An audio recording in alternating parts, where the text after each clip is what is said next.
The next phase of Bitcoin is about to get strange. $13 trillion are stuck in these things. Low interest savings accounts with rates that screw you harder than a Diddy after party. But that could be about to change because a massive portion of it is setting up to flow directly into Bitcoin. But first, let me grab a calculator and a pack of Band-Aids. You'll see why in a second. Right now, the Federal Reserve lists $13 trillion sitting in savings accounts. The median household, $8,000 each. And the interest rate on the average national savings account, 0.46%. Meanwhile, inflation's running at 3%, and that's considered low. Now, one way to look at inflation is the price of things getting more expensive every year, but the way you probably should look at it is more like this. Your money is 3 stab wounds deep, and a savings account is this. A 0.46% Band-Aid on money losing 3% every year. Oh yeah, and the banks take that money and they lend it out to make 4 to 10% in profit, in case you didn't already know about that. It's basically like paying a subscription fee to end up poor every single month. So what, are 400 million Americans that bad at math? Yes, actually, you guys scored 34 out of 38th in the OECD countries for mathematics. Those 6-year-old Chinese kids doing the dance numbers are running circles around you. But you know what those little 6-year-olds don't have? Free will. And I'm gonna tell you exactly what you should do with yours. This whole keep money in a savings account is cultural and financial muscle memory. It was great advice when you were living in 1955. Interest rates were 6% and a down payment on a house cost 6 blueberries. But this isn't the 50s anymore. We've got credit cards, we've got Venmo, we've got buy now, pay later for a Labubu or a 9mm Glock or whatever the kids want for Christmas these days. If you need a bit of cash for an emergency or a vacation, you've got options. So if you're sitting on a pile of cash in a savings account right now, ask yourself, why? Is it because you need instant access? Or is it because you've been told that's where you keep money safe? Because even the banks are starting to admit that whole story is about to collapse. And I'm gonna show you why. There's only one asset that can do what savings accounts used to do, and that's Bitcoin. Imagine everything there is and everything that ever will be divided by 21 million. What he said. Now, I know what you're thinking. Bitcoin, that's not a savings account. That's a Ponzi pyramid money laundering scheme for tech bros and money launderers. For 17 years, people and banks have looked at Bitcoin the same way that cavemen used to look at fire. Either you run the fuck away from it, or you use it to burn down your rival's village. But then, smarter cavemen came along. We call them men. They realized that fire is just energy. So they made fireplaces, stoves, engines. They harnessed the potential and volatility of fire, and then they just made it do what they wanted. Bitcoin is no different, and a real savings account should let you do 3 things. 1, deposit small amounts regularly. Bitcoin lets you buy $1 a day. 2, access it when you need it. Bitcoin in self-custody is yours 24/7, no business hours. And 3, protect you from inflation. There's only ever gonna be 21 million of these bad boys. Go get your slice. It's literally everything a savings account used to be before banks turned them into wealth extraction machines. And here's the proof. Let's say that you put in $1 a day into Bitcoin from before the beginning of the lockdowns. That was about 6 years ago, which is kind of weird to think about. Anyways, let's just say you put in $1 a day into Bitcoin for 6 years. That's be about $2,193. You know how much that's worth today? $7,451. Up 230%. And that's with the price of Bitcoin down 30% from its all-time highs. You can't save like that with stocks, real estate, or gold. And the craziest part is that despite Bitcoin being $90,000 a coin, we're still incredibly early. And here's the proof. December 2025, the Office of the Comptroller of the Currency, which is basically a government dominatrix for the banks, issues a new ruling. Banks, which issue these things, are now officially allowed to custody Bitcoin.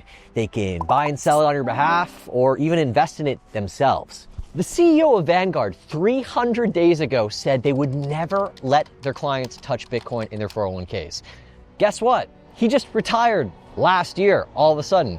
But second thing, Vanguard just reversed that decision 2 weeks ago, and they're already purchasing billions of dollars of Bitcoin now for their own funds. Citigroup, a bank that needed a $476 billion bailout in 2008, just announced that they're launching Bitcoin custody and savings accounts in 2026. And these bankers aren't doing it out of the goodness of their coke-fueled hearts. They're doing it because they're terrified.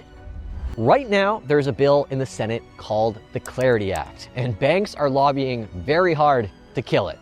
Why? Because if it passes, companies that issue stablecoins, basically the crypto version of the US dollar, can offer 4 to 5% yields on them, backed by treasury bonds or even Bitcoin. Bank of America's CEO warned that if this happens, $6 trillion worth of deposits could flow from the banks into these stablecoins. But here's what the banks are really scared of. Once you start using stablecoins, you've already left their traditional finance system. You set up a crypto wallet, you wrote down one of those annoying little seed phrases, but you'll choose that any day over something like this. Oh wow, I'm surprised that's still going. And at that point, Bitcoin is just like one click away. Stablecoins are like a gateway drug.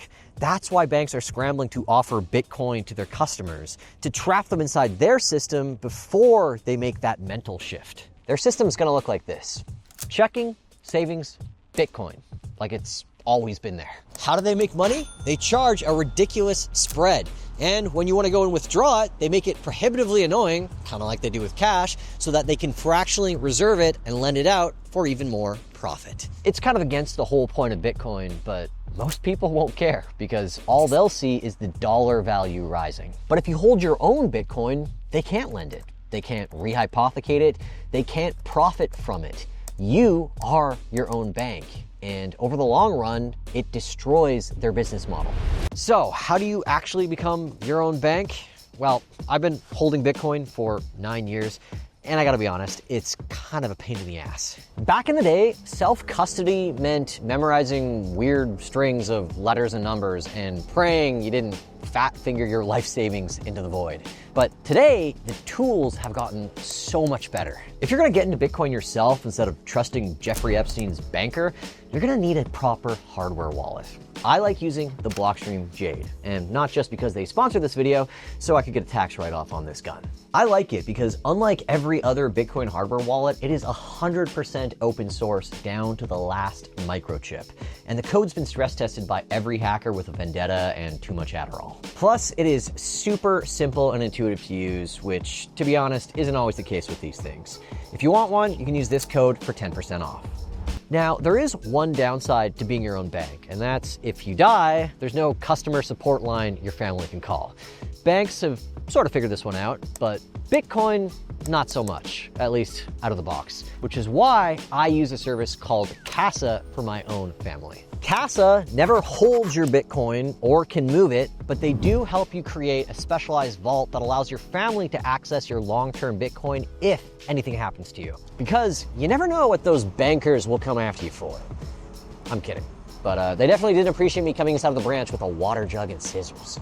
Anyways, if you plan on holding more than half a Bitcoin over the next 5 years, go check out Casa, and you can use this code exclusively right here for $200 off any of their annual plans.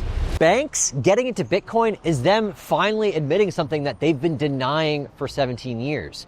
It is not a Ponzi scheme, and it's not even a diversification strategy.